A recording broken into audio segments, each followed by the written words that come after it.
Today we're gonna split a bunch of birchwood that we cut down in the yard. I was able to borrow this electric log splitter, which is what I'm gonna use to try to split some of these larger rounds. Let's give it a shot.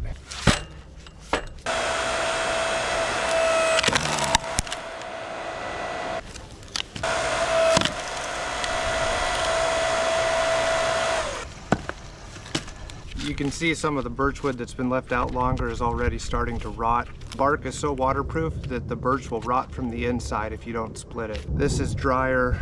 This is the rotted wood.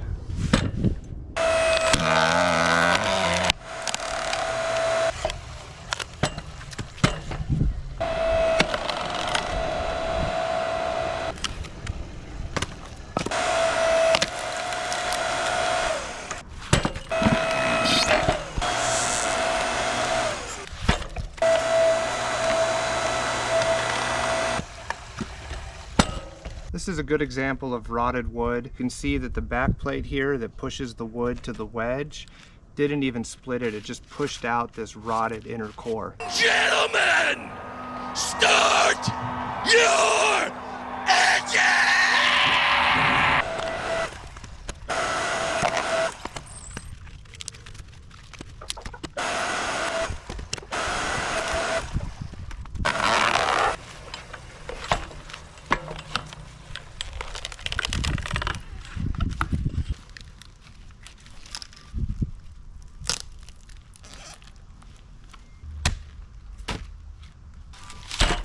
One reason you don't want to use rotted wood isn't just because it's harder to start and to keep the fire going, but it also releases a chemical that can coat your chimney and cause a fire hazard.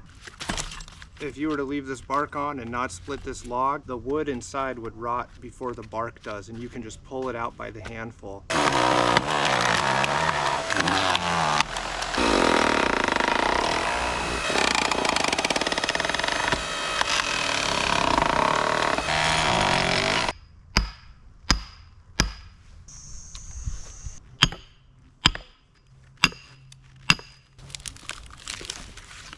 It's always a good idea to have two wedges in case one gets stuck.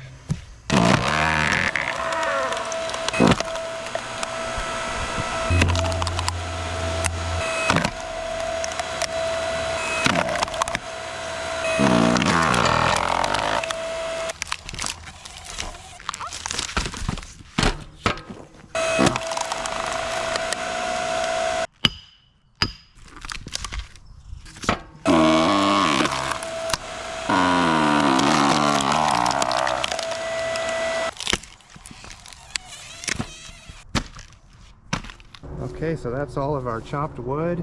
All that's left to do now is to stack it up.